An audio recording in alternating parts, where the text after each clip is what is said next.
siku ya tarehe 25 mwezi wa Aprili mwaka 2017 katika uwanja mkuu wa Taifa tunataka tuiondoe Simba katika mashindano ya Premier League kwa sababu tutawafunga goli nyingi, hawatarudisha timu uwanjani kipindi cha pili.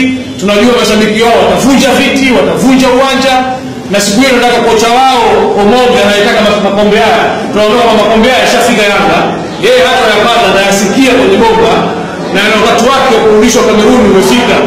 Salamu hizi zimetoka kwa wachezaji wa Yanga na viongozi wa Yanga kwamba tunawaambia mashabiki wetu wa Yanga, wanachama na wapenzi wetu kwamba tarehe 25 ni mwisho wa timu ya klabu ya Simba kuonekana katika Premier League. Bali najua kabisa sheria zitawabana na watafungiwa lazima na watashushwa daraja. Kipigo tutakachokipata sisi kawaida. Vile tunazungumzia bali ya tusizungumzie bali sana za mechi hizi za ligi kuu, tuzungumzie mchezo wa kimataifa. Na sasa kwa Afrika tutakuwa mchezo wetu na timu ya Zanamu tarehe 11 mwezi wa 3.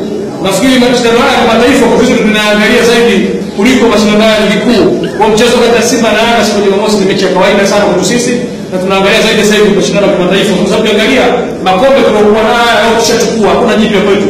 Tunaangalia sasa hivi kuchukua Tanzania kombe la klabu bingwa Afrika.